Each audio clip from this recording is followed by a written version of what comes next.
नमस्कार दोस्तों, मैं हूं जितेंद्र कुमार। आपको अपने ही चैनल द यूनिक क्लासेस में स्वागत है। आज हम लोग पढ़ेंगे असहयोग आंदोलन के बारे में। असहयोग आंदोलन गांधी जी द्वारा चलाया गया असहयोग आंदोलन, जिसकी घोषणा 1 अगस्त 1920 ईस्वी को हुई। यह जो असहयोग आंदोलन था, यह असहयोग आंदोलन भारतीय और अंग्रेजों के बीच का आंदोलन था। तो इसमें से असहयोग आंदोलन कहने का मतलब यह है कि अंग्रेजों द्वारा जितने भी चीजें हैं उनको बहिष्कार किया जाए। अगर उन्हीं के सामान को, उन्हीं के बनाए हुए सामान को हम लोग लेते हैं तो कहीं ना कहीं उन लोग का सहयोग होता है। तो इस तरह से अगर उन लोग का सहयोग होगा तो हमारे देश में उन लोग का शासन लगातार चलते रहेगा, उन लोग का व्यापार हमेशा चलता रहेगा। तो महात्मा गांधी का यह मानना था कि जितने भी उनके वस्त्र हैं वो वस्त्र को ना पहना जाए, यहाँ के खादी वस्त्र को पहना जाए, खादी वस्त्र को अपनाया जाए। अगर खादी वस्त्र को यहाँ अपनाते हैं तो शायद यहाँ चरखा सभी लोग चलाएंगे, सभी लोग को अपना अपना अर्थव्यवस्था का साधन होगा। कुछ उसमें से कुछ रोजगार लोगों को मिलेगा। उनके द्वारा जो स्कूल बनाए गए हैं, जो बच्चे उनके स्कूल में जाते हैं, कॉलेज में जाते हैं, विश्वविद्यालय में जाते हैं, जो उनके द्वारा जो शिक्षा दी जाती है और उन्हीं के द्वारा शिक्षा दिया गया यह स्टूडेंट, यह बच्चा फाइनल उन्हीं का नौकर बन जाता है। तो ये सारी चीज़ों, ना तो बच्चे को स्कूल भेजा जाए, ना कॉलेज भेजा जाए, ना विश्वविद्यालय भेजा जाए। जितने लोग वहाँ का जो अंग्रेजों द्वारा बनाया गया दारू का सेवन करते हैं, शराब का सेवन करते हैं, उस शराब को सेवन ना करें, ताकि अगर इस तरह से अगर भारतीय करते हैं, अगर इस चीज़ को मानते हैं तो इस तरह से अंग्रेजों का व्यापार ठप हो जाएगा और अंग्रेज कुछ ही दिनों में वे आप वापस चले जाएंगे। यहाँ कुछ दिन हो तक ही ठहरेंगे। अगर व्यापार ही नहीं चलेगा तो उन लोग व्यापार के ही मकसद से यहाँ आए हैं, उन लोग कर लेने के ही मकसद से यहाँ आए हैं। तो अगर उन लोग का व्यापार नहीं चलेगा तो उन लोग वहाँ 1 वर्ष में रिटर्न चल जाएंगे, ऐसा गांधी जी का मानना था। लेकिन फाइनली कुछ चलता रहा, लेकिन असहयोग आंदोलन को फाइनली वापस लेना पड़ा, महात्मा गांधी द्वारा वापस लेना पड़ा। अब क्या रीजन था, हम आपको जिसमें इंडियन हिस्ट्री पूरी डिटेल पढ़ाएंगे, क्यों लिए थे, कैसे लिए थे, सारी की सारी जानकारी हम आपको बताएंगे। चलिए आज हम लोग झारखंड की स्पेशल पढ़ रहे हैं कि जब असहयोग आंदोलन पूरे भारत में चल रहा था, उस समय झारखंड में क्या भूमिका थी असहयोग आंदोलन के प्रति। जब असहयोग आंदोलन चल रहा था दोस्तों, उस समय हमारे झारखंड के एक व्यक्ति थे श्याम कृष्ण सहाय ने 1917 में महात्मा गांधी को रांची आने का निमंत्रण देते हैं। ध्यान दीजिएगा, जिनका नाम होता है गांधी जी को रांची आने का निमंत्रण श्याम कृष्ण सहाय देते हैं। और निमंत्रण जब देते हैं 1917 ईस्वी को महात्मा गांधी को रांची आने के लिए, तो महात्मा गांधी 4 जून 1917 ईस्वी को रांची पहुंच जाते हैं। आप ध्यान दीजिएगा, हम आपको यहाँ डायग्राम के माध्यम से समझाने की कोशिश किए हैं ताकि आपको चीज़ें अच्छी ढंग से समझ आए। 4 जून 1917 ईस्वी को रांची पहुँचते हैं। रांची पहुँचने के बाद वे रूपरेखा तैयार करते हैं। किसका रूपरेखा? रांची में रह करके ही चंपारण सत्याग्रह का एक रूपरेखा तैयार करते हैं। आपको जानकारी के लिए बता दें दोस्तों, जब महात्मा गांधी रांची आए थे तो यहाँ 21 दिन इन्होंने रुके थे। ये अपने साथ जो ले आए थे वो रामदास, देवदास और कस्तूरबा गांधी को साथ लेते आए थे। अर्थात महात्मा गांधी एक थे, एक देवदास थे, एक रामदास और एक कस्तूरबा गांधी। तो ये सारे महात्मा गांधी के साथ थे। अब आता है रोलेक्ट एक्ट। रोलेक्ट जो एक्ट है वह ब्रिटिश सरकार के द्वारा बनाया गया कानून था और इसे हम लोग काला कानून के भी नाम से जानते हैं। तो यह जो काला कानून था वह ब्रिटिश सरकार के हित के लिए हो सकता था, लेकिन भारतीय लोगों के लिए हित के लिए नहीं हो सकता था। जब पूरे भारत के लोग इसका विरोध कर रहे थे तो क्या झारखंड में भी इसका विरोध किया जा रहा था? अगर हाँ, तो इसका विरोध कौन कौन करते थे, किनके नेतृत्व में इसका विरोध किया जा रहा था? जैसा कि हम लोग देख पा रहे हैं अभी कि रांची में भी इसका विरोध किया जा रहा था, पलामू में विरोध किया जा रहा था। तो सारे जो लोग विरोध कर रहे थे वो किसके नेतृत्व में विरोध कर रहे थे? तो मैं आपको बता दें दोस्तों, जो रांची में 2 नेता थे, गुलाब तिवारी और बोरेश्वर राय जो थे, इनके नेतृत्व में रांची में रोलेक्ट एक्ट का विरोध किया जा रहा था। पलामू में रामदीन नेता थे, पलामू के लोग रामदीन नेता के नेतृत्व में रॉलेट एक्ट का विरोध कर रहे थे। रॉलेट एक्ट का विरोध कर रहे थे क्योंकि पता था कि ये भारत देशवासियों के लिए जो लाया गया रॉलेट एक्ट कानून है वह हम लोग के लिए कभी कारगर सिद्ध नहीं हो सकता है। महात्मा गांधी अब कोलकाता अधिवेशन में जाते हैं। कोलकाता अधिवेशन संपन्न 1920-1921 में होता है। उसके बाद वे आते हैं भीमराव मोदी भवन में, वो रांची में रुकते हैं, रांची में रुकते हैं। और यह जो असहयोग आंदोलन था इसमें झारखंड के कांग्रेस नेता भी सम्मिलित थे। अब एक अधिवेशन संपन्न होता है, जिसे 15वां अधिवेशन, जो पलामू डॉल्टनगंज बिहार के स्टूडेंट 15वां अधिवेशन CF एंड्रयूज 10 अक्टूबर 1920 को संपन्न हुआ। ये जो संपन्न किया गया इस स्टूडेंटों के द्वारा संपन्न किया गया। विद्यालयों और शिक्षा संस्थानों का बहिष्कार किया गया। तो ये ऑब्वियसली सी बात है कि जो महात्मा गांधी के निर्देशानुसार अगर देखा जाए तो उन्होंने बोला जितने भी स्कूल हैं, जितने भी कॉलेज हैं, जितने भी विश्वविद्यालय हैं, जितने भी कोटे हैं उनको भी कोर्ट में भी ना जाया जाए। लोगों को जितने भी समस्या है वो सारी समस्या को वो अपने कस्बे में, अपने गाँवों में ही निपटारा कर लें। अगर वे कोर्ट में जाते हैं तो सारे के सारे जो लोग हैं कोर्ट में ब्रिटिश के लोग हैं, उन लोग को रोजगार मिलता रहेगा, और उन लोग को रोजगार मिलता रहेगा तो यहाँ उन लोग को व्यापार चलता इसी तरह से रहेगा, तो उन लोग भारत छोड़कर नहीं जाएंगे। तो और ना तो स्कूल जाना है, ना तो कहीं स्कूल जाना है, ना ही कॉलेज जाना है, ना ही कोई यूनिवर्सिटी जाना है, जाना है। क्यों नहीं जाना है?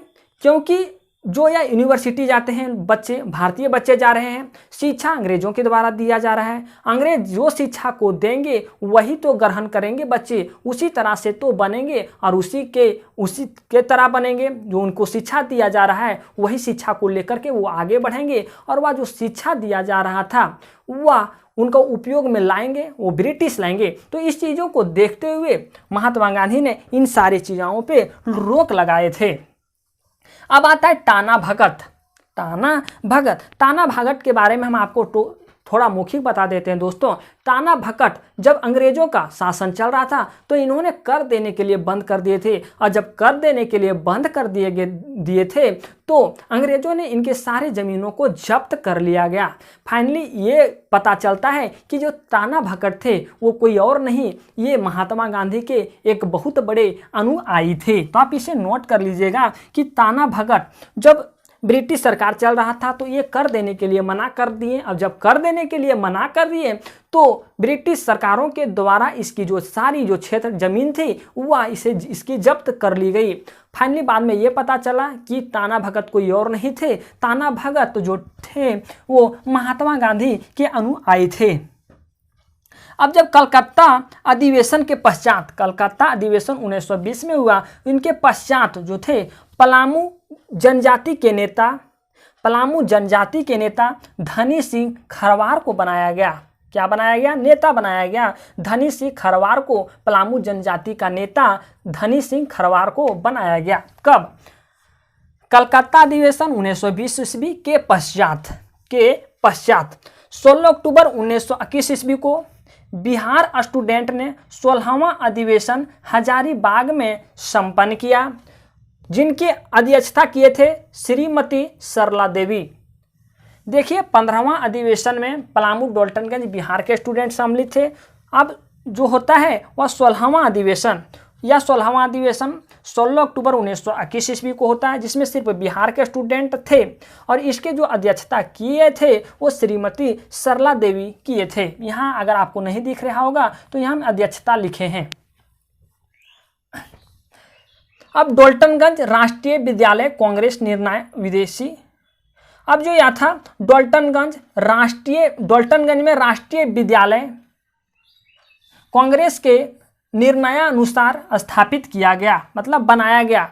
अब ऐसा नहीं है कि अगर शिक्षा लड़कों को अगर शिक्षा, बच्चों को अगर शिक्षा नहीं, अगर उनके स्कूलों से जाने से रोक दिया जाए तो क्या यहाँ के लोग अनपढ़ रह जाएंगे? नहीं, गांधी जी ने यह भी बताया कि यहाँ अपना एक शिक्षा संस्थान बनाया जाएगा। अब उसी में से एक शिक्षा संस्थान बनाया गया डॉल्टनगंज में राष्ट्रीय विद्यालय बनाया गया, जिनके हेडमास्टर बिंदेश्वरी पाठक थे, जिनके हेडमास्टर बिंदेश्वरी पाठक थे।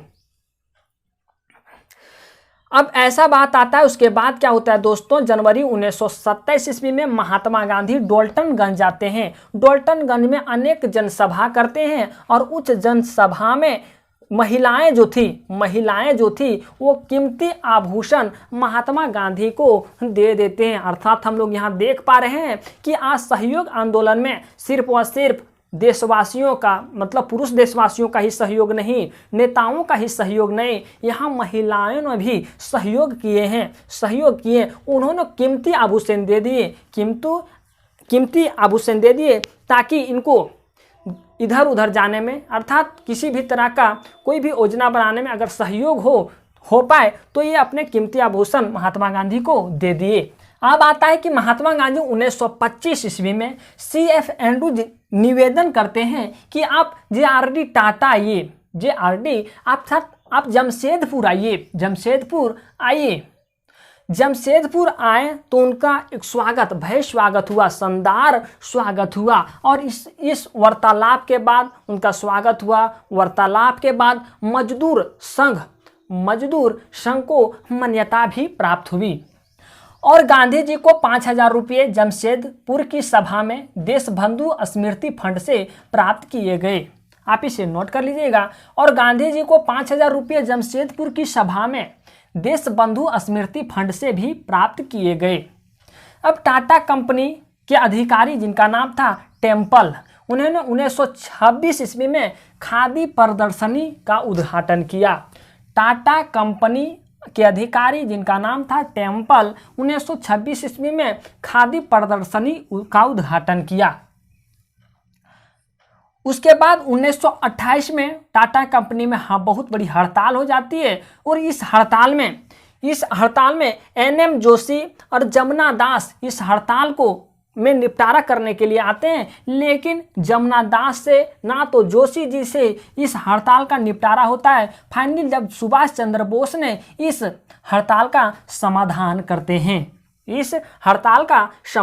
करते हैं, तो आप इसे नोट कर लीजिएगा। हड़ताल कब हुआ, कौन कौन से नेता आए थे, इनका समाधान कौन किए, उनमें से एक। उसके बाद एक आता है दोस्तों, तरुणा शक्ति एक पत्रिका होती थी जिनके प्रकाशन थे आनंद कमल, यहाँ आप लिख लीजिएगा चक्रवर्ती। आनंद कमल चक्रवर्ती ने, जो एक पत्रकार थे, प्रकाशनकर्ता थे और उस प्रकाशन का नाम था, पत्रिका का नाम था तरुणा शक्ति। उन्होंने सरकार के विरुद्ध कुछ पत्रिका में कुछ लिख दिए थे जिससे उसे गिरफ्तार कर लिया गया। किसे गिरफ्तार कर लिया गया? तो आनंद कमल को गिरफ्तार कर लिया गया। आप कुछ पॉइंटें आप लोग लिख लीजिएगा जो आपके एग्जाम स्तर से काफ़ी इम्पोर्टेंट है। हम आपको यहाँ कुछ पॉइंट लिखवा दे रहे हैं दोस्तों, आप इसे ज़रूर लिख लीजिएगा, या आपके एग्जाम पॉइंट ऑफ व्यू से काफ़ी इम्पोर्टेंट है। झारखंड में असहयोग आंदोलन का मुख्य केंद्र रांची था। असहयोग आंदोलन, अगर झारखंड की बात करें तो असहयोग आंदोलन यहाँ भी का जोर शोर से इनका भी सपोर्ट किया गया है। यहाँ भी कॉलेज का निर्माण किया गया बच्चों को शिक्षित करने के लिए। तो झारखंड में असहयोग आंदोलन का मुख्य केंद्र रांची था। स्वदेशी वस्त्र जो अपनाया गया वाराणसी, जमशेदपुर, डोल्टनगंज, हजारीबाग, धनबाद, देवघर, गिरिडीह आदि नगर में अपनाए गए। अर्थात हम यहाँ देखने को मिल रहा है कि जो हमारे महात्मा गांधी उस समय के बहुत बड़े नेता थे। उस समय के नेता क्या, बहुत बड़े नेता ही थे। तो उनके जो बात मानते हुए झारखंड में भी उनकी बात को माने और स्वदेशी वस्त्र को अपनाए, विदेशी वस्त्र को यहाँ के लोगों ने बहिष्कार किया। तो वहाँ के कौन कौन लोग ने स्वदेशी वस्त्र को अपनाए? तो रांची के लोग, जमशेदपुर, डोल्टनगंज, हजारीबाग, धनबाद, देवघर, गिरिडीह आदि नगर जो थे, ये स्वदेशी कपड़ों को, स्वदेशी वस्त्र को अपनाए और विदेशी वस्त्र का बहिष्कार किए। हजारीबाग जिला कांग्रेस कमेटी की स्थापना 1920 ईस्वी को हुई। ऑनलाइनर क्वेश्चन के रूप में आप लोग लिख लीजिएगा। उस समय देखा जाए तो डॉक्टर राजेंद्र प्रसाद गांव का भ्रमण किए थे, गांव वो घूमे थे, झारखंड के गांव में वो घूमे थे। एक पॉइंट आप लोग और लिखिएगा, हजारीबाग, चतरा, धनबाद, पुरुलिया में राष्ट्रीय विद्यालयों का स्थापना किया गया। हजारीबाग, चतरा, धनबाद और पुरुलिया में राष्ट्रीय विद्यालयों की स्थापना की गई। नेक्स्ट पॉइंट आप लोग लिख लीजिएगा, बाबू बजरंग सहाय गिरिडीह में असहयोग आंदोलन के प्रमुख नेता थे। अगर पूछा जाए कि असहयोग आंदोलन के दौरान गिरिडीह के प्रमुख नेता कौन थे, तो बाबू बजरंग सहाय। उम्मीद है दोस्तों यह वीडियो आपको समझ आया होगा। अगर फिर भी किसी प्रकार की डाउट या कहीं किसी प्रकार की परेशानी आ जाती है तो आप नीचे दिए गए कमेंट बॉक्स में बेहिचक कमेंट कर सकते हैं।